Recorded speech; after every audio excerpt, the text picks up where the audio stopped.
Assalamualaikum warahmatullahi wabarakatuh. Sebelumnya penulis membahas untuk jangan pakai uh, oil system cleaner yang dikeluarkan oleh HHM.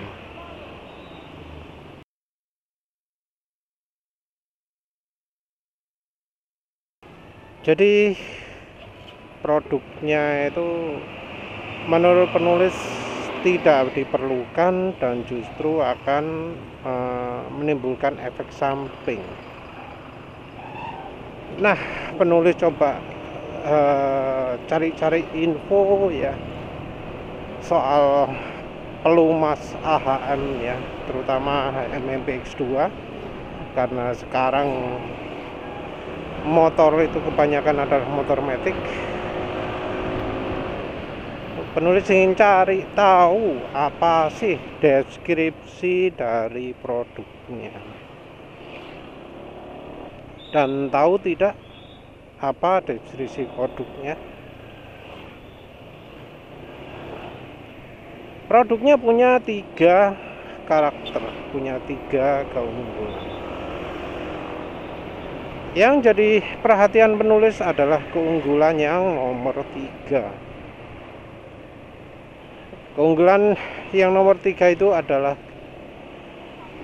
oli MPX2 punya cleansing agent, punya kemampuan untuk menjaga kebersihan mesin, untuk biar gak ada keraknya.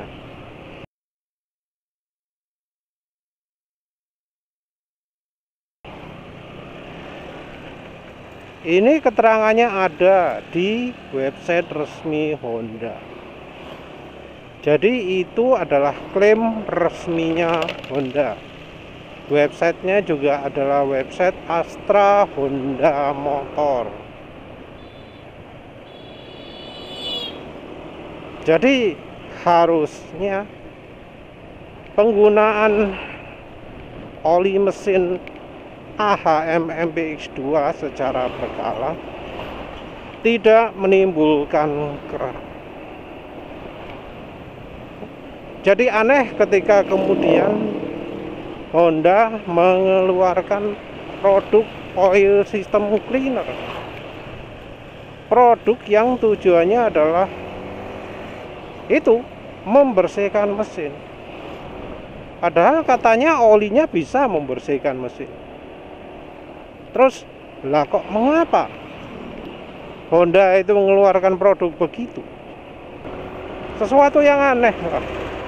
Kalau ada ya pabrik oli, pabrik pelumas mengklaim produknya bisa membersihkan mesin, bisa menjaga kebersihan mesin, bisa mencegah kerak, mencegah timbulnya deposit, mencegah timbulnya sludge.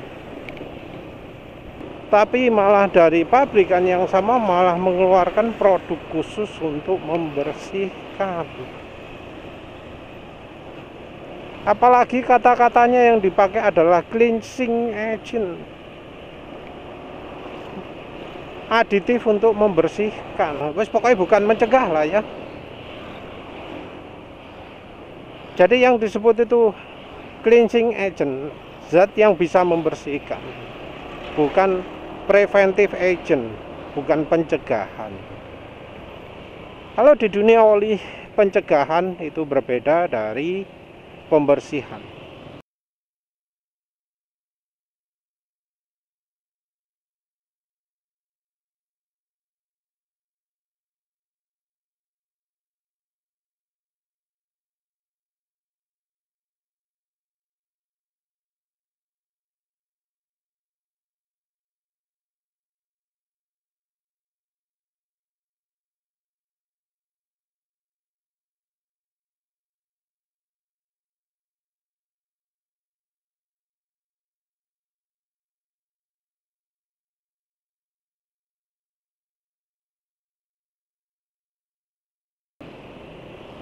Untuk mencegah itu artinya bahan olinya itu yang tahan oksidasi.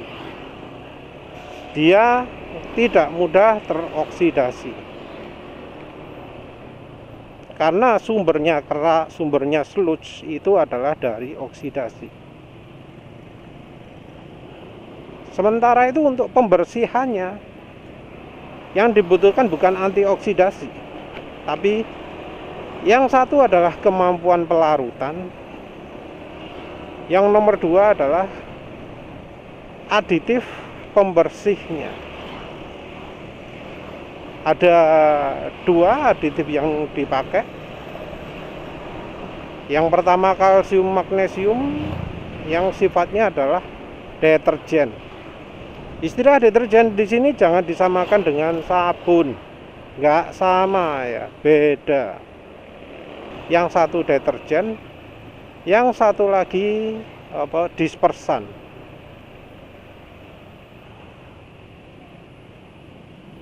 Fungsi pelarutan itu merupakan bagian dari sifat bahan dasar olinya.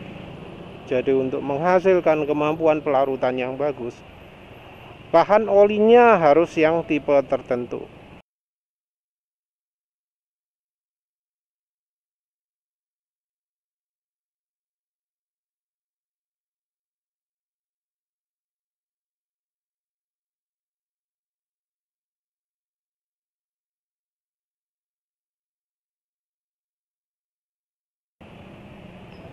Ada dua bahan oli yang punya kemampuan pelarutan kalau di dunia oli.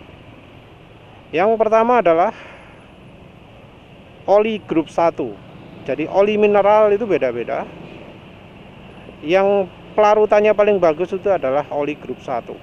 Yang dimaksud oli grup 1 ini adalah oli yang teknologinya paling lama, oli yang istilahnya paling tidak murni. Terus yang berikutnya adalah ester. Nah, karena oli grup 1 ini sudah jarang diproduksi lagi, maka ya sudah jarang juga oli yang fokus ke pelarutan yang baik.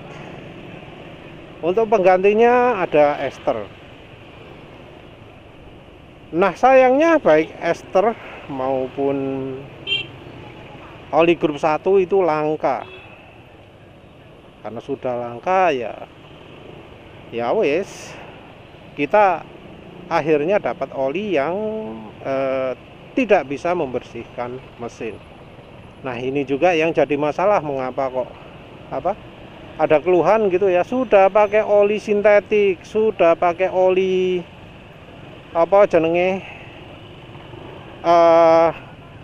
yang bagus banget, oli hebat, oli opo lah, oli anti kerak tapi ternyata mesin masih ada sludge-nya, masih coklat-coklat gitu. Nah, itu sumbernya dari situ, karena bahan olinya yang memang bukan yang bisa membersihkan kerak. Yang kedua adalah aditifnya, aditif deterjen. Aditif deterjen itu bisa berupa yang ada kalsiumnya ataupun yang ada magnesiumnya. Aditif deterjen ini fungsinya adalah untuk bereaksi terhadap kerak ya.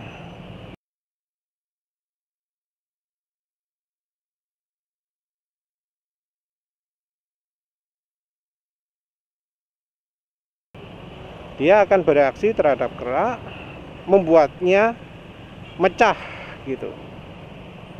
Nah, setelah mecah ada aditif dispersan. Dispersan ini tugasnya adalah untuk membuat partikel-partikel bongkaran dari kerak agar bisa mudah larut. Caranya dia itu partikel-partikel molekul dari dispersan ini jauh lebih kecil daripada keraknya. Dia mengelilingi keraknya, membuat keraknya itu jadi bisa melayang gitu ibaratnya.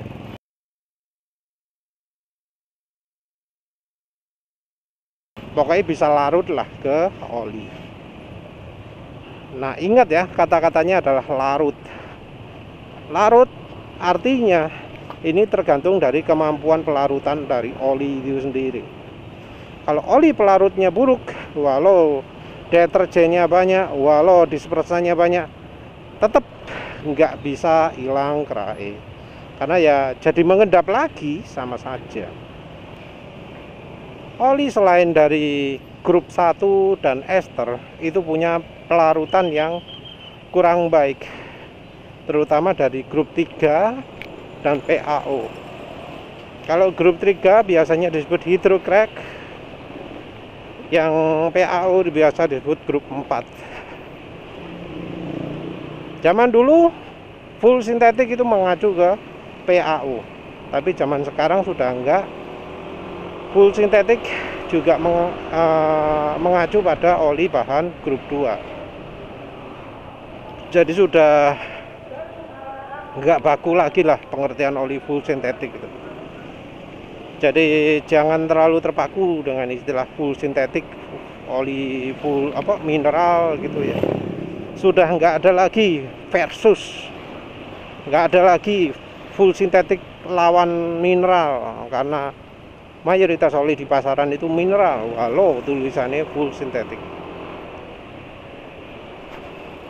Nah, kalau oli yang pelarutannya buruk ini, dia lemah dalam membersihkan, tapi dia juga punya keunggulan.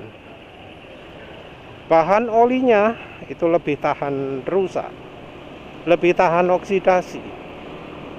Karena lebih tahan oksidasi, maka dia untuk jadi kerak itu lebih lama pemakaiannya. Secara teori seperti itu. Tapi pada prakteknya ya kembali lagi, kualitas oli itu beda-beda. Walau olinya itu secara teori grup 2 itu lebih tahan oksidasi, tapi cara pembuatan olinya juga mempengaruhi apakah olinya ini cepat rusak atau tidak. Dan sayangnya kenyataannya sekarang oli grup 2 ya, yang baru-baru oli yang disebut hydrotreated bahannya gitu, kenyataannya cepat rusak olinya, cepat rusak daripada yang grup 1. Walau di teori harusnya lebih tahan, tapi dalam kenyataan yang grup 1 macam meseran lebih tahan. Faktanya anehnya seperti itu. Nah, oli Honda itu masuk kategori yang mana? Oli MPX setahu penulis warnanya bening ya. Warna bening itu biasanya dari bahan daur ulang, atau paling tidak dari grup 2. Nah, yang penulis tahu, oli kayak AHM atau Yamaluk itu cepat rusak. Cepat rusak. Jadi mungkin ada yang ngomong ya oli hitam itu bukan tanda buruk. Tapi ya perlu diketahui bahwa kalau oli sudah hitam itu sudah nggak layak pakai, sudah mendekati akhir masa pakainya. Baiknya pakai oli itu jangan sampai betul-betul hitam. Paling enggak ketika dituang masih ada bening-beningnya lah. Jadi kayak penulis kalau drain itu selalu ada beningnya kan ya. Usahakan seperti itu. Jangan sampai encer banget jadi kayak air, itu enggak bagus juga. Terus apa benar sih oli Honda, oli AHM ini bisa membersihkan mesin sesuai klaim atau nggak bisa? Karena kalau dari bungkus olinya sendiri tidak ada klaim bahwa olinya bisa membersihkan. Dari bungkus loh ya, dari bungkus nggak ada keterangan olinya itu bisa membersihkan, nggak ada keterangan bisa menjaga kebersihan mesin. Omongannya menjaga performa yang sebenarnya juga tidak sesuai kenyataan. Kenyataannya adalah kalau kita lihat grup-grup motor Honda, ada saja kasus kompresi bocor, terutama untuk yang mesin 160 cc. Jadi seperti PCX 160 cc, Vario 160 cc, ADV 160 cc. Kayaknya ada ya keluhan mesinnya itu ring pistonnya macet.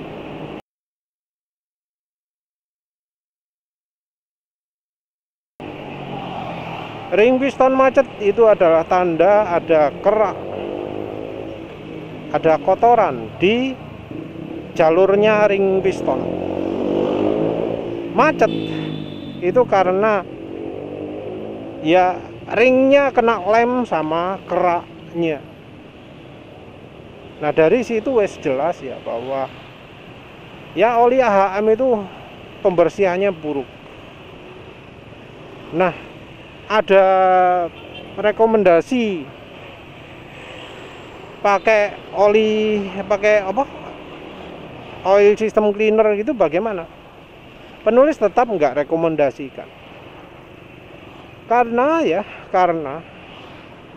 harusnya oli itu nggak sampai rusak seperti itu.